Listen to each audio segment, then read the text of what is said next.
Allez, on plonge directement dans le vif du sujet avec cette déclaration qui bouscule pas mal d'idées reçues. Mettre de l'argent de côté ne vous rendra pas riche. Ça pique un peu, non? En fait, il y a une immense frustration qui est partagée par tous ceux qui suivent scrupuleusement les fameuses règles de bonne conduite financière, mais qui finissent quand même l'année avec le sentiment d'être complètement au point mort. On fait tout comme il faut, on se serre la ceinture, et pourtant, le compte en banque, lui, il semble figé. Ce décryptage va lever le voile sur ce paradoxe et vous expliquer pourquoi ce sentiment de stagnation est si répandu aujourd'hui. Notre objectif aujourd'hui, c'est de décortiquer un sujet vraiment fondamental. Comment sortir une bonne fois pour toutes de ce piège de la classe moyenne en transformant concrètement son argent en actif. La vérité, et il faut se l'avouer, c'est que la carte financière traditionnelle, celle que nos parents nous ont transmise, elle est aujourd'hui complètement obsolète. Le monde économique a changé, l'inflation a explosé, et continuer de s'appuyer sur des principes du passé, c'est très exactement ce qui maintient tant de personnes dans une véritable illusion de sécurité. Du coup, pour bien comprendre cette dynamique, voici notre programme. On va voir le faux sentiment de sécurité, l'illusion de l'épargne traditionnelle, la vraie différence entre actif et passif, les 5 changements majeurs à opérer et enfin la magie du temps. C'est parti. Numéro 1, le faux sentiment de sécurité, ou comment on continue tous de suivre une carte qui n'est plus du tout à jour. Vous la connaissez par cœur, cette fameuse checklist de la société. Obtenir un bon diplôme, décrocher un CDI bien stable, arriver à l'heure au bureau tous les matins, payer ses factures rubis sur l'ongle et mettre un petit pécule de côté à la fin du mois. Beaucoup suivent ce chemin avec une discipline de fer, en se privant souvent. Et pourtant, le solde bancaire reste plat. Et ce qu'il faut bien comprendre, c'est que ce n'est en aucun cas un manque de motivation, de discipline ou d'intelligence de votre part. Le truc, c'est que le problème vient du système lui-même. Ces fameuses règles traditionnelles du succès financier, elles ont été pensées et écrites pour une époque où le coût du logement, des études et de la vie en général était radicalement différent. La carte financière n'a tout simplement pas eu sa mise à jour. Et suivre aveuglément cette ancienne carte, c'est exactement ce qui vous freine aujourd'hui. Ce qui nous amène à notre deuxième point, l'illusion de l'épargne traditionnelle, ce que j'appelle souvent le tueur silencieux de richesse. Regardez bien ces chiffres, c'est hyper parlant. On a tous tendance à voir l'épargne comme la solution de sécurité ultime. Mais en réalité, c'est une manière lente et invisible de s'appauvrir. Face à une inflation qui tourne autour de 3 à 5% par an, le coût de la vie augmente très vite. En face de ça, votre livret A, il vous rapporte environ 3% maximum, tout en étant plafonné.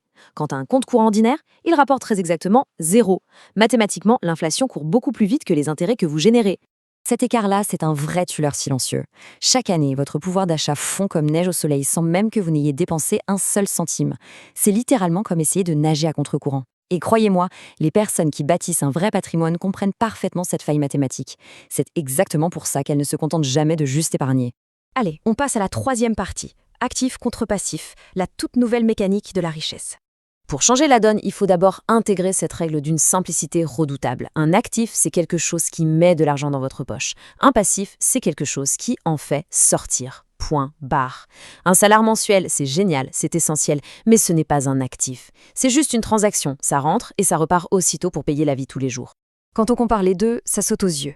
D'un côté, on a les actifs. Des appartements locatifs, des actions à dividendes ou des business automatisés qui bossent pour vous et génèrent des revenus tout seuls. De l'autre côté, les passifs, la belle voiture à crédit ou le smartphone à 1000 balles qui perdent de la valeur dès l'achat et vous coûtent de l'argent tous les mois. Le souci, c'est que la classe moyenne a tendance à dépenser tous ses revenus dans des passifs, en pensant que c'est ça, réussir sa vie. Et c'est ça qui maintient le compte en banque à sec. C'est là qu'intervient l'ordre d'or. L'habitude absolue pour créer de la richesse, elle est dans cet ordre bien précis. Vous devez d'abord créer ou acheter des actifs et ensuite seulement utiliser l'argent généré par ces actifs pour financer votre style de vie et vos passifs. Inverser cet ordre, c'est vraiment la clé de voûte de l'indépendance financière. On en arrive à notre quatrième point, les 5 changements majeurs pour se créer une vraie feuille de route. Donc, pour jeter cette vieille carte aux oubliettes, il nous faut un nouveau plan d'action. Voici 5 étapes concrètes. La toute première, c'est le déclic mental. Il faut arrêter de voir l'argent comme un truc à stocker sous un matelas et commencer à le voir comme un outil, un employé qui bosse pour vous.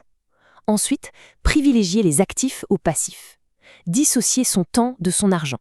Prendre son éducation financière très au sérieux. Et le dernier point, commencer tout de suite. Prenons un exemple super concret. Imaginez que vous mettez 1 000 € de côté. Sur un livret classique, en 5 ans, vous allez péniblement atteindre les 1 050 €. bof. Mais si vous placez ce même argent dans un fonds indiciel comme un ETF MSCI World via un PEA par exemple, qui rapporte historiquement entre 7 et 10%, vos 1 000 € se transforment en environ 1 550 €. C'est le même argent au départ, la même patience, mais le résultat n'a rien à voir. Pourquoi ? Parce que l'argent a été mis au boulot. Ça nous amène au troisième changement, le fameux plafond de temps. Échanger son temps contre un salaire, c'est très bien pour démarrer, il n'y a aucun mal à ça. Mais soyons logiques 2 minutes. Si votre seule source de revenus dépend de votre présence physique, vous êtes mathématiquement plafonné par les 24 heures d'une journée. Développer des revenus qui tombent même quand vous ne travaillez pas, c'est l'unique moyen de faire sauter ce plafond. Et ça demande de s'informer, ce qui est notre quatrième changement. Ignorer le fonctionnement de l'argent, ça a un coût faramineux, et c'est un coût quotidien. On parle de payer des frais bancaires complètement inutiles, de laisser dormir son argent, ou de passer à côté d'enveloppes fiscales géniales en France comme le PEA ou l'assurance vie. Franchement, consacrer ne serait-ce que 20 minutes par jour à se former sur ces sujets, ça change absolument tout. Parce que, qu'on se le dise, les personnes qui s'enrichissent ne sont pas dotées d'un QI supérieur au vôtre. Elles connaissent juste mieux les règles du jeu actuel. L'éducation financière, c'est pas juste pour se la raconter dans les dîners, c'est du vrai pouvoir de décision. Ça vous permet de faire des choix stratégiques au lieu de faire une confiance aveugle à votre banquier. Cinquième et dernière partie, la magie du temps et pourquoi les intérêts composés sont votre meilleur atout. Le piège absolu, c'est de se dire « j'investirai quand j'aurai un meilleur salaire ».